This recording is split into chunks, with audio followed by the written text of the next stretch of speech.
So, delighted to welcome, in order, right, Hon Caroline Flint, Chair of the Committee on Fuel Poverty, Brenda Boardman, Fellow of the Environmental Change Institute from Oxford, and Ian Preston from the Centre for Sustainable Energy. Thank you very much. So, initially, I came up with a whole bunch of convoluted, complicated questions that I was going to put to each of the panelists, and then realized that was probably a silly thing to do.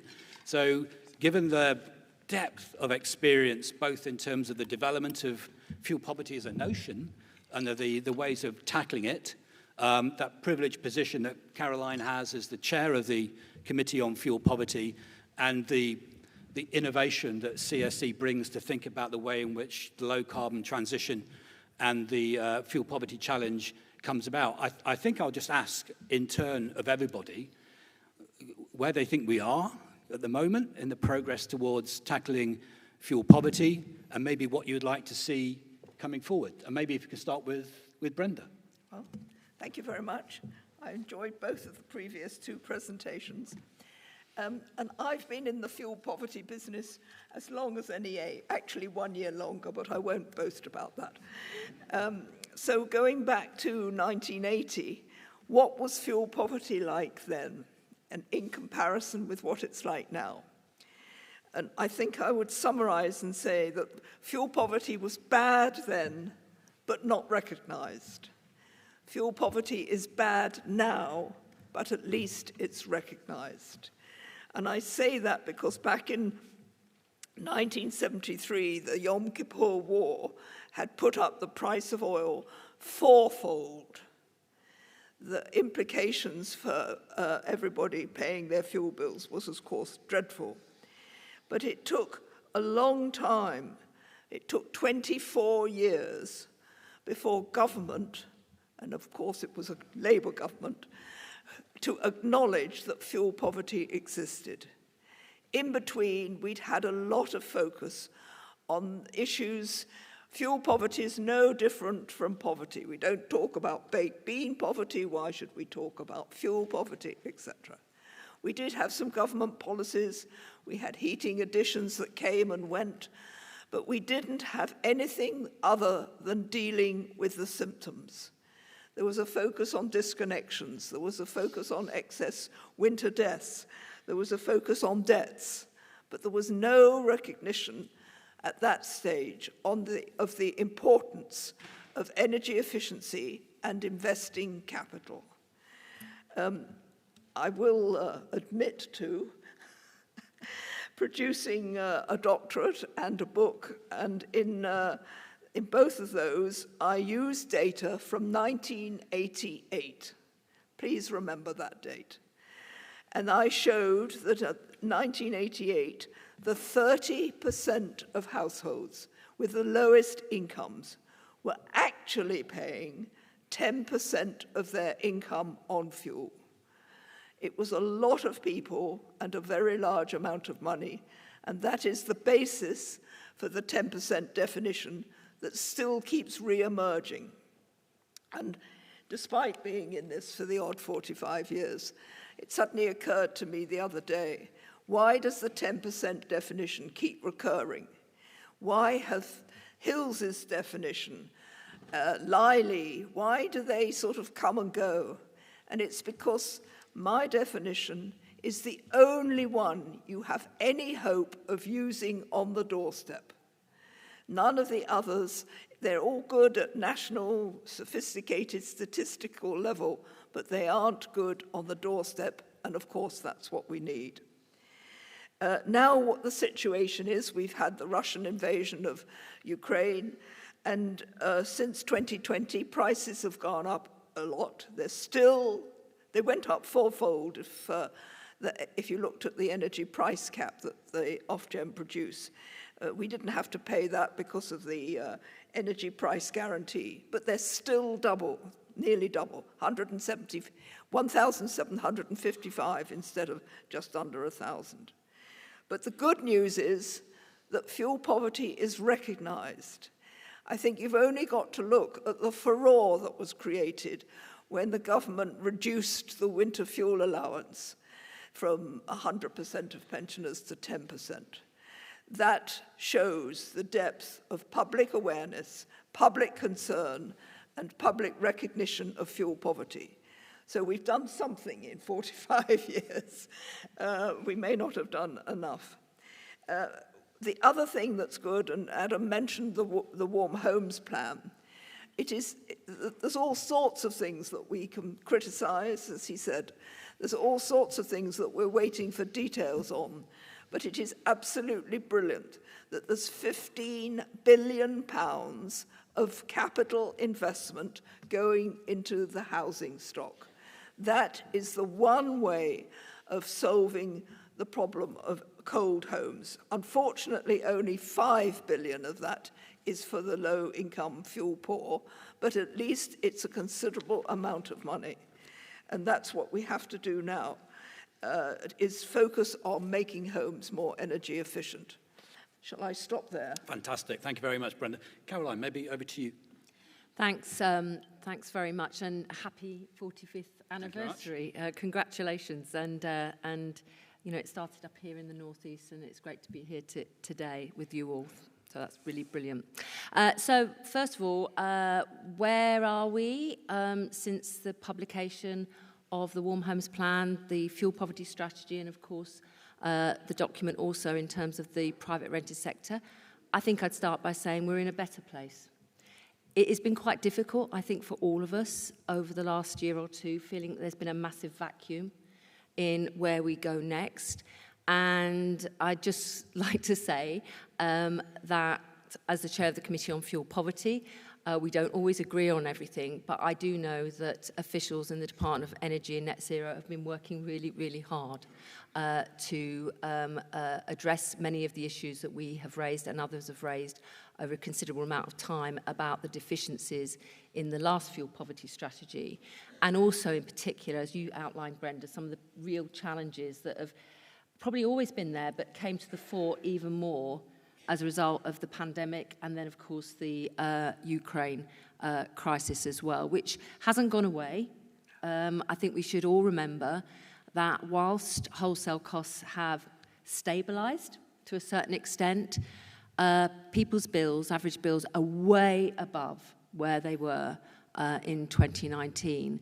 And in many respects, particularly for the people we talk about, those who come under the definition of fuel poverty, but also, I think, recognising that affordability factor has gone beyond that definition, is still here today. And I was reminded of this just last week, talking with colleagues from Ofgem about looking at the numbers of people who are in debt, but actually, importantly as well, those people who got into debt during that particular energy price surge, their debt has become even more entrenched. And I don't think we're anywhere near we need to be in thinking about, well, what do we do to prevent more people getting into debt, but also what are we going to do to recognise that problem that we're facing? It's a problem for us all. Those of us who have a role to scrutinise and independently assess the government strategy, for those like the NEA and others on the ground, locally, regionally, but also nationally, voicing concerns for the people we are here to talk about primarily today, but also for the energy suppliers as well, in terms of their role and what they expect and who carries the bill for that growing debt. I mean, fundamentally, it's going to end up being bill payers, and as we all know, when it hits bill payers, disproportionately affects those on the lowest incomes. It's an anomaly in the system. We did see in that period from 2010 onwards a 40% reduction in fuel poverty over a decade. I think we can all talk about whether that definition was right, who was in, who was out of that, but there was some progress made. But it's definitely the case, and as we have reported, that since the pandemic, progress has flatlined. Consumer debt has rocketed, as I said, and it's become a much bigger affordability problem. 400,000 socially rented homes do not meet current decent home standards, alongside around 1 million homes in the private rented sector. So the sooner investment kicks in, we would agree, the better. We actually had a little scorecard document of our own on the Committee on Fuel Poverty. And we're not exclusively, by the way, saying that we ask for these things. I think many of us have come to the same place on a number of our issues for concern. But, you know, looking at what was published, we could do our own little scorecard of where we are.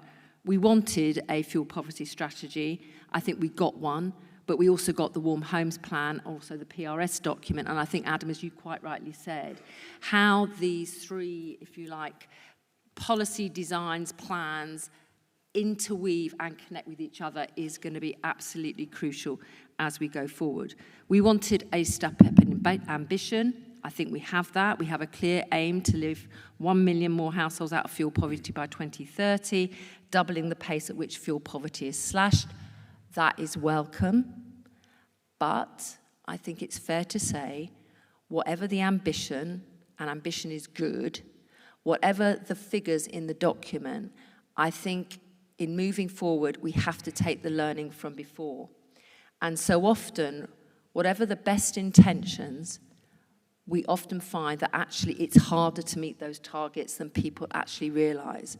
And maybe sometimes optimism bias creeps in and we avoid actually some really crucial issues on the ground to go faster, better, but also meeting the requirements of more fuel households that are on the table at the moment. We wanted action on the private renters sector and more demands on all landlords to invest in warmer homes. Now, I know there's still the consultation around the social housing, but I think it's actually a good thing that we align what happens in the social housing along with the private renters sector. But there are still some massive issues in the private renters sector. We welcome the opportunity that the policies provide for us, but as Adam said again, I don't want to just be as the Adam echo here, enforcement is really key. I think there are many landlords out there who want to do better, and I think they will feel that actually there's been some both carrots and sticks along the way that will incentivize them. But let's not be under any illusion. There are some bloody awful landlords out there who just don't care. These are the same landlords who, you know, treat their tenants really badly, who don't do the basics, in, for example, in things like carbon monoxide poisoning or anything else, even before we get to tackling the fuel poverty issue. So again, the devil is in the detail as to how we're going to deal with that group of people. We did want a limit up at 15,000. We got 10. We actually did feel as a committee that exemptions on the basis of the tenant refusing was not a great thing to include in this new strategy. That's not about not taking into account the views of the individuals living in those homes, but we're worried that those sort of things just play into some of those not so great landlords using that as an excuse. At the end of the day, if we improve the quality of that home for that existing tenant, it is future-proofing it for the next tenants as well.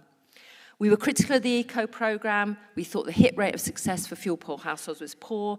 We felt there was some basically disincentives to really focus on the fuel-poor, but in some ways just count up the carbon reductions emissions targets, and in that way the fuel-poor households were left out. We love the fact that there's going to be a greater role for local authorities and others working in partnership, that there's more cross-sector discussion, I would suggest, than ever before. I think we've seen that in the child poverty strategy. It actually mentions fuel poverty in the child poverty strategy. In health, I have to declare, I'm chair of an NHS trust in Yorkshire. We still don't have, in the winter planning guidance, any mention of fuel poverty. So there's a lot to be done in that space as well. And a stronger focus on energy affordability is welcome. And the fact that they have actually moved some of the costs on bills to the exchequer as part of public spending. That's going to be interesting to see how that is developed beyond the years they've set themselves for the renewable obligations. So what are the weaknesses? I suppose I've picked on them in certain ways in what I've said already, so I won't repeat that.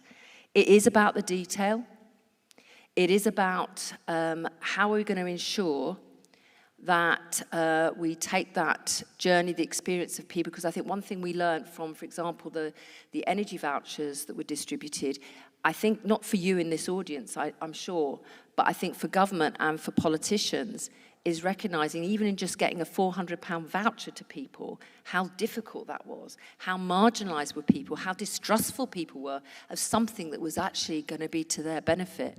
And again, every single one of our research projects in the last 3 years, including the present one, have been focused on the journey of people who we are trying to support and help. And our one at the moment is actually looking at what difference does a heat pump make to a fuel-poor household. And it speaks to things that have been said today and before, engaging people, taking them through the journey, but actually it has to continue long after whatever insulation has gone in, whatever innovation in terms of clean heat has gone in. The evidence is proving that this is a journey, I say not for Christmas, actually, probably for life, for that family, until they're able to sustain themselves. Insulation. Look, we are not setting our face against solar panels, batteries, heat pumps.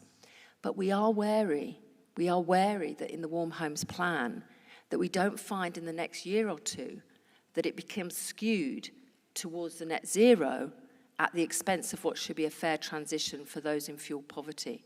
And the insulation is just not seen as, I don't know, shiny enough, innovative enough. It is the basic requirement for some of those technologies to really, really work. And we should never lose sight of that. So we will be focused on just how these things balance out. And we will be calling out if we feel that, once again, fuel poverty and the requirements of insulation are a poor relation. They shouldn't be. We are really pleased that there will be, when the fuel poverty stats are published, that there will be a written report to Parliament and there will be a fuel poverty strategy scorecard. That is welcome. We are really pleased, for what it's worth, that when we produce our reports, the government will actually do a response. Because I think accountability in this is so important, and transparency. But for us today, it's how do we take the obvious opportunities in what we have before us in terms of policy, and with all of our knowledge, see how we can better make sure that delivery on the ground is our focus. That has to be the focus today and going forward, especially, pick up on your point, Adam, again, if we're going to sustain an infrastructure that commands respect, trust, and accountability to take forward beyond the next election. Thank you. Brilliant. Thank you, Caroline. All right. Yeah. Thanks very much. So I was reflecting on sort of 1981 and where we are now last night. And 1981 was quite a tumultuous year, really, in terms of social unrest. There were riots in Brixton, Toxteth and Coventry. The Specials wrote a song, Ghost Town, which pretty much summarises the high streets at the time with shops closed down, and there was a lot of unemployment. So fuel poverty was rife.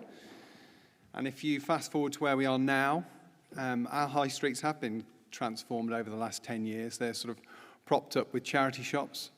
The cost of living crisis has really deepened fuel poverty. Heat or eat is a bigger issue than it's ever been.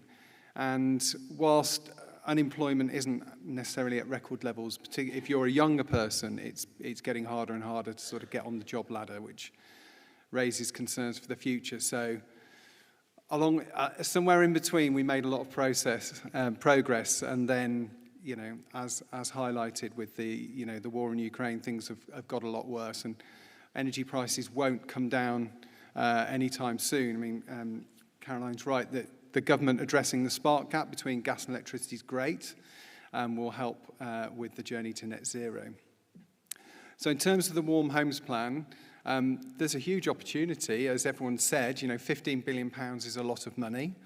5 billion for fuel-poor households, and within that, we're going to support 1 million households. I guess the key thing is making sure that the households that most need support get it. I think that's a real challenge. But in terms of the opportunity, Something that will need to be addressed is the advice that's part of that customer journey, to make sure that those 1 million households that get a transformational package of technologies in their homes can make the most of it. We're lucky that National Grid have funded us to give smart energy advice, and we now do that for every household that comes through CSE and gets retrofit measures. They get that advice as a wraparound to make sure that they can use those technologies, they can access the cheapest tariffs.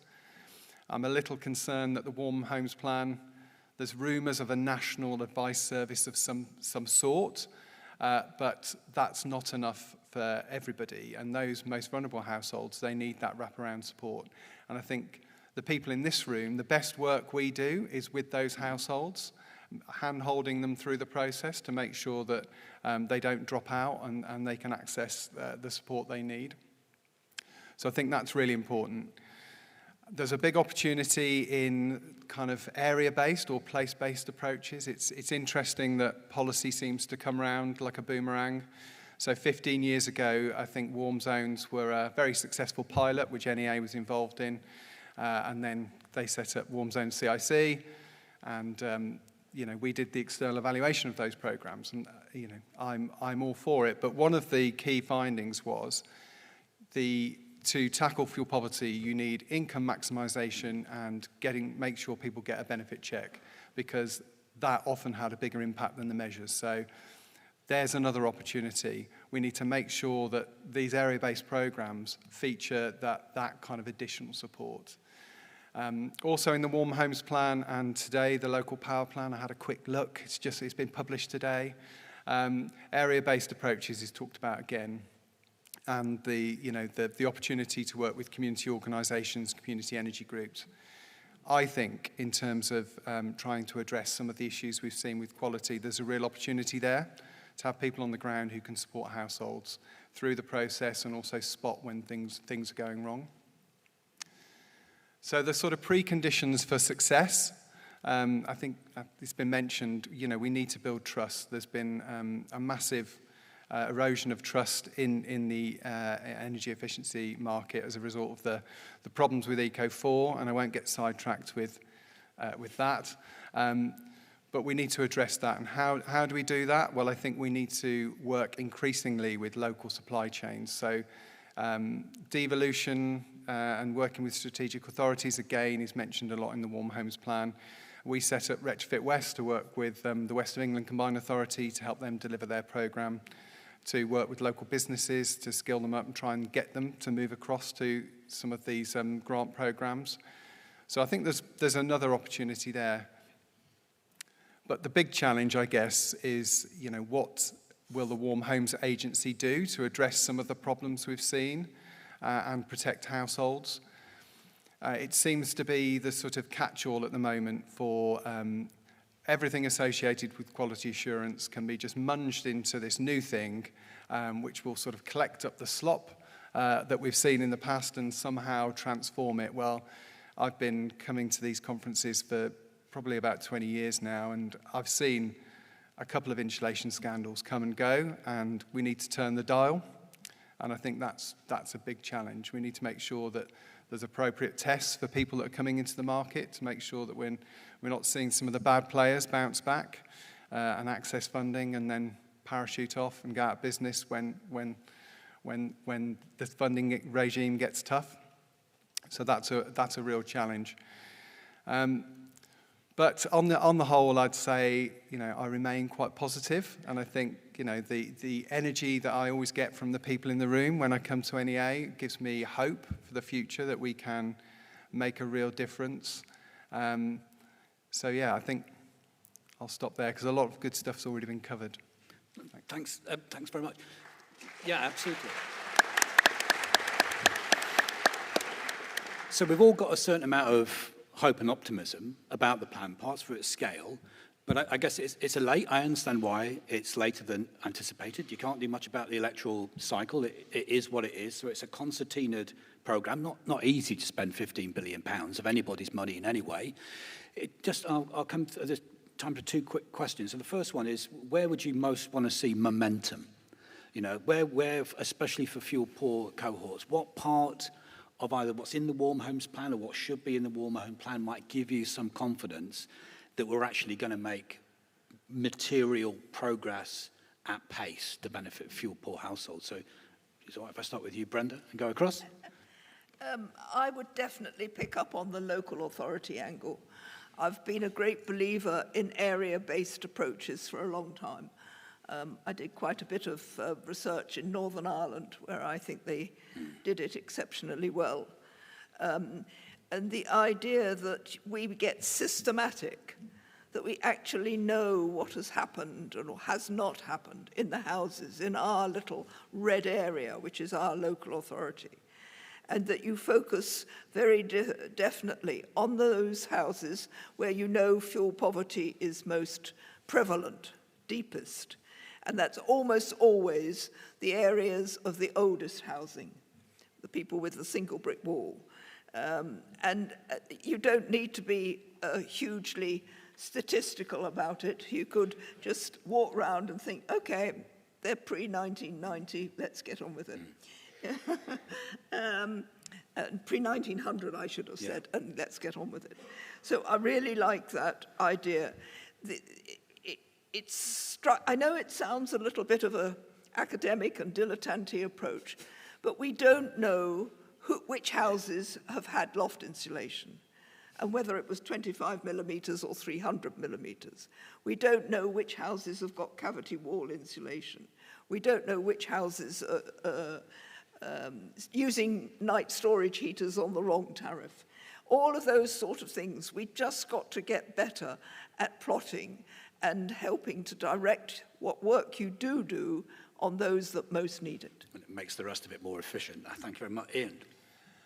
So I think we've got to address the postcode lottery that exists, really. The government needs a plan for that warm homes money and how it's going to get pushed out to local authorities, making sure that, you know, where there hasn't been work previously, we see activity step up. So at the moment with Warm Homes Local Grant, if you've delivered well, you'll get more money, which is good for us in Somerset, where we've been quite successful. Without naming names, there are some nearby local authorities who haven't done so well and have got less money, and some that don't even have any. And what's going to happen in those postcodes for those households? What's the plan? If you look at some of the funding that Department for Transport has been putting out to local authorities, they've included capacity building money in that, basically money so that local authorities can build a team to deliver things.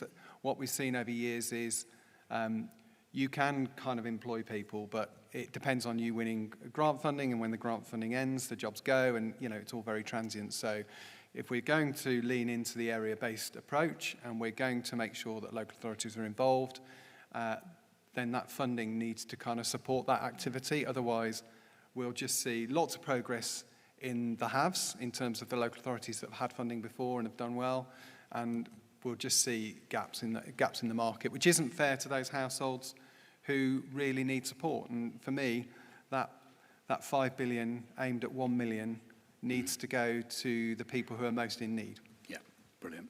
Caroline? I don't disagree with what Brenda and Ian said, but I do think the private rented sector is really key in all this. That's not to the exclusion of low-income owner-occupiers or those in social housing, and I think it will be a good thing that the plan is to align the Warm Homes Social Housing Fund with the local grant as well. I think there's lots of opportunity. People don't live on big council estates anymore. There's pepper pot streets everywhere, and certainly in Doncaster where I live, that's definitely still the case. And a lot of the housing you refer to, Brenda, sort of coldboard housing that is still lived in by many people today. But I do think the private rented sector, I mean, it's something that's frustrated everybody, hasn't it, Adam? And if we, given the tools we now have, given the policy direction that we've been given, if we can make a difference in that area and see some successes, as well as deal with some of the challenges within that sector as well, I think that would bode well for a fully fleshed out fuel poverty plan, because without it, we haven't got one. Brilliant. So the reason I'm leaning in is not just to pay attention to the rest of the panel, it's to ignore the timer, which is to my right-hand side, and I can't see Anna, so she can't tell me I'm overrunning, so that's why I'm doing this. So I hope this has been a useful scene setting. Actually, I think probably more useful than having the minister at the start, actually, so we can think about how we're going to judge what the minister says tomorrow. But time for one last thing. As I said, I think, it's a privileged space, this, with the people who are in there. We've really got the opportunity to make a difference, even though it feels like that's really, really tough. So if you had a question or a thought for folk in the audience to bear in mind for the rest of the conference and then to take away kind of with them, I wondered what it would be, and maybe we'll come the other way around, starting with Caroline.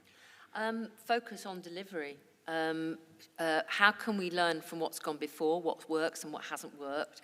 And with the policy framework the government has provided, how can we really make that work better? And I do think we need to think about governance framework. Again, without reopening everything for different reasons. The trust issue is at the heart of not just those in fuel poverty, but many other people who would like to improve the warmth of their homes from doing what they could do, but they just don't trust those who are the intermediaries to make it happen.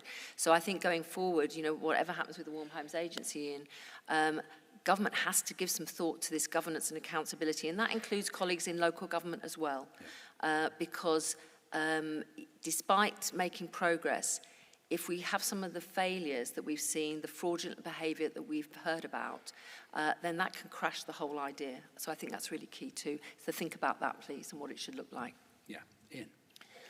Yeah, so I'll come back to the people most in need. The Warm Homes, the fuel poverty strategy in terms of worst first, they've included Band D now, which if you look at the makeup of VPCs, maybe that's fair.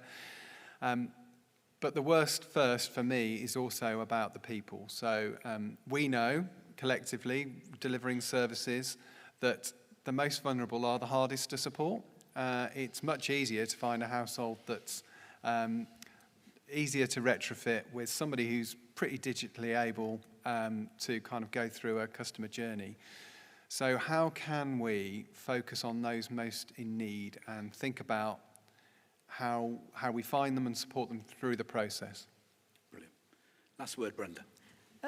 I want you to do what you already do so well. I really liked Penny's introduction about I have a voice. Well, you have a voice. So please make sure that you use that on behalf of the fuel poor, that you challenge the energy companies and their strategies, that you help, as Adam said, you help central and local government make policy better.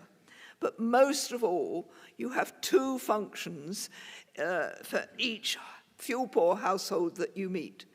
As Ian was saying, there's a lot of necessary hand-holding, explaining what has happened, making sure they understand their own homes and their own systems.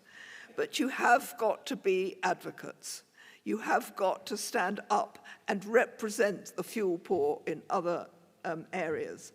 And I think it's going to be very important for you to do this over the next few years. I don't think that Warm Homes Plan, energy market reform, etc., are going to deliver anywhere near enough for the fuel poor in the next 4 or 5 years. So please think about how you help people and tackle those few. We've got Warm Homes Allowance, the REMA, the renewables. They're all going to help, but not just yet. And finally, please think how you vote. Wait. There might be an instruction coming. There's the upcoming vote on May the 7th for a lot of us, and the whole of Oxford City's in that. And very particularly, when you vote in a general election, think about who will help the fuel poor the most. And I know which one I'm going to vote for. Brilliant. Thank you very much.